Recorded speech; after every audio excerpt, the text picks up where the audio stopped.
Oke, assalamualaikum warahmatullahi wabarakatuh. Selamat pagi, selamat siang, selamat malam.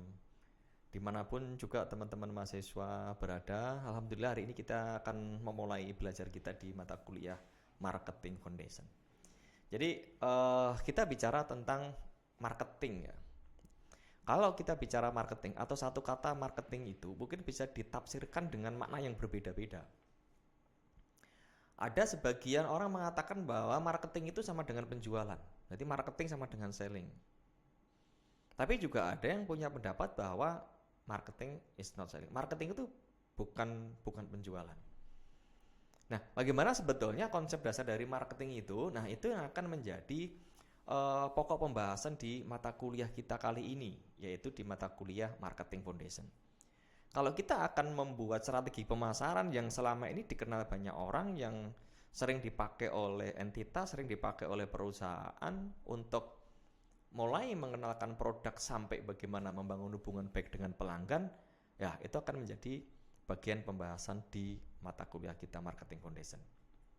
Tapi sebelum bisa menentukan strategi pemasaran, baik itu nanti strategi tentang produk kah, strategi tentang penetapan harga, strategi saluran distribusi, strategi promosi, atau strategi yang lainnya, maka kita perlu kenali dulu kira-kira sebetulnya marketing itu apa. Jadi jangan sampai nanti ada yang masih memiliki perbedaan persepsi tentang apa sih sebetulnya marketing itu.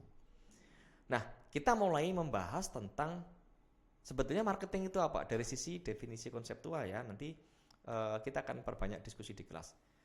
Jadi secara definisi konseptual, kalau marketing atau pemasaran ini kan proses yang di dalamnya ada individu. Jadi yang bisa melakukan proses pemasaran itu bisa aja individu, bisa aja kelompok.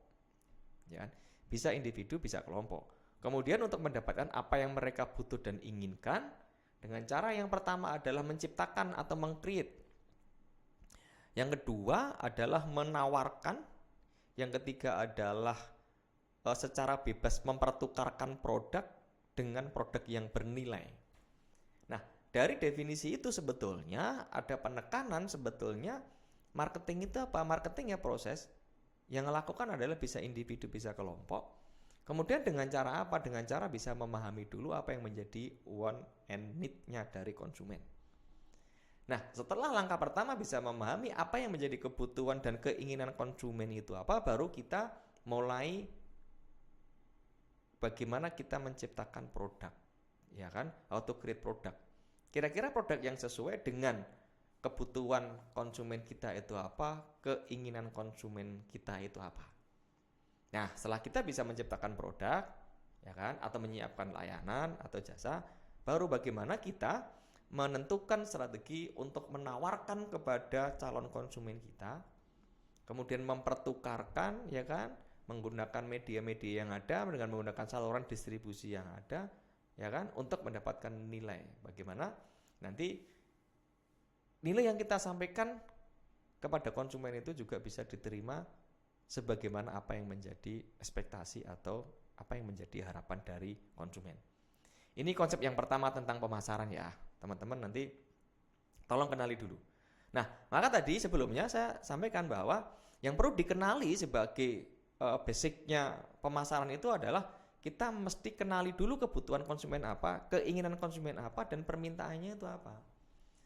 Tanpa mengenali ketiga hal ini ya kita akan susah untuk menentukan produknya kayak apa, kemasannya kayak apa, kemudian mau kita kasih harga berapa, kita mau gunakan saluran distribusi yang mana, kita mau gunakan media promosi yang apa, itu kan kita akan susah melakukan strategi yang tepat atau kita akan susah melakukan strategi yang sesuai. Kebutuhan itu apa? Kebutuhan adalah menggambarkan tuntutan dasar manusia. Langsung kasih contoh aja, misalkan pada dasarnya manusia itu kan butuh makan. Tetapi kalau nyambung kepada keinginan, keinginan ini adalah sesuatu yang dibentuk karena faktor lingkungan di mana seseorang itu berada. Kalau tadi saya kasih contoh, pada prinsipnya semua orang itu butuh makan, berarti kebutuhannya makan, tetapi tidak semua orang itu pengen makan nasi, tidak semua orang itu pengen makan roti.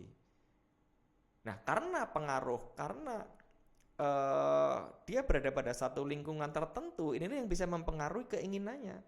Sehingga bisa saja orang itu pengen makan nasi, bisa saja orang itu pengen makan roti, atau bisa saja orang itu pengen makan yang lainnya. Ya, kemudian baru kita sampai kepada permintaan. Karena tidak semua orang yang butuh, tidak semua orang yang pengen itu akan diikuti dengan permintaan. Karena kalau permintaan berarti nanti harus diikuti dengan kemampuan untuk membayar. Ya, maka permintaan ini adalah keinginan akan produk-produk yang secara spesifik yang didukung oleh kemampuan membayar. Jadi butuh tok nggak cukup, pengen tok nggak cukup, ya kita harus bisa mengetahui, kita harus memastikan apakah calon konsumen kita itu punya kemampuan untuk membayar sehingga mereka bisa menikmati nilai atau value yang kita tawarkan tadi. Ini kita sederhanakan, ya kan? Apa sih yang perlu kita kenali ketika kita akan menentukan strategi-strategi pemasarannya. Nah, kemudian kalau kita sebut apa sih yang disebut dengan saluran pemasaran ya? Jadi saluran pemasaran ini kan berarti yang menjadi jembatan ya, namanya saluran yang menjadi jembatan antara konsumen dan produsen, ya kan? Jadi saluran itu kan bisa dibagi menjadi 3. Ada saluran komunikasi, yang kedua ada saluran distribusi, dan yang ketiga ada saluran penjualan. Di mana masing-masing saluran punya peran. Kalau saluran komunikasi perannya adalah untuk menyerahkan dan menerima pesan dari pembeli itu pengennya apa. Ya, atau demikian juga pengen menyampaikan pesan yang disampaikan oleh produsen kepada konsumen. Kalau pesan yang disampaikan dari produsen ke konsumen itu adalah pesan yang terkait dengan produknya, informasi produk, yang tujuannya adalah untuk membangun awareness. Sementara kalau informasi dari konsumen ini adalah informasi tentang apa sih yang menjadi kebutuhan mereka, keinginan mereka, dan kira-kira kemampuan bayarnya berapa. Sudah kita sebut tadi. Yang kedua adalah saluran distribusi. Ya kan? Ini adalah untuk menyerahkan, ya kan? Menyerahkan atau mengkonversi produk itu dari produsen kepada konsumen. Besok kita bahas lagi nih detailnya seperti apa sih saluran distribusi itu. Baru yang ketiga itu adalah saluran penjualan. Fungsi dari saluran penjualan ini adalah untuk mempengaruhi transaksi dengan pembeli potensial.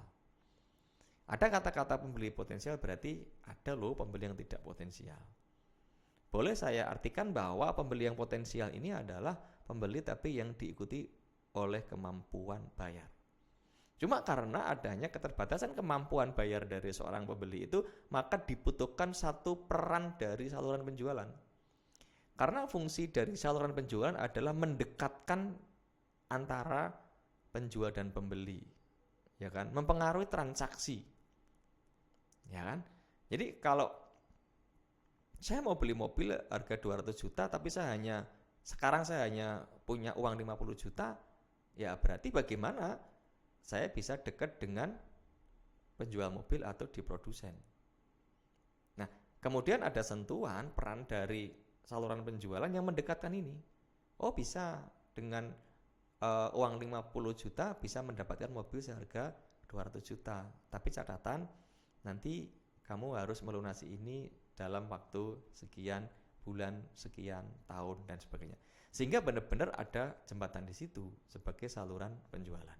Ini kalau kita bicara tentang saluran pemasaran.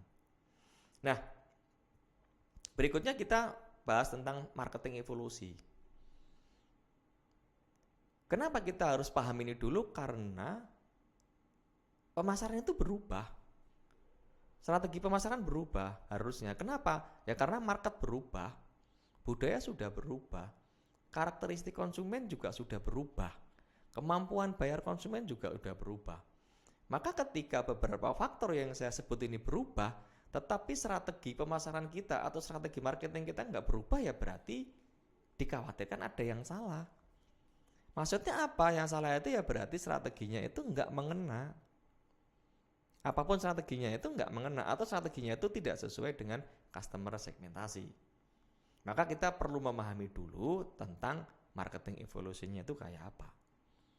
Jadi marketing evolusi itu berarti ya perubahan-perubahan pemasaran, perubahan-perubahan tren pemasaran. Mulai dari pemasaran 1.0, kemudian pemasaran 2.0, pemasaran 3.0, 4.0 sampai ke pemasaran 5.0. Apa itu pemasaran 1.0 dan bagaimana pemasaran 2.0, 3.0, 4 sampai 5.0 nanti akan kita sampaikan lagi pada video berikutnya. Sementara ini bisa saya sampaikan, nanti kita lanjut lagi untuk meneruskan menjelaskan tentang marketing evolusi. Terima kasih, jangan lewatkan video berikutnya untuk membahas materi marketing evolution.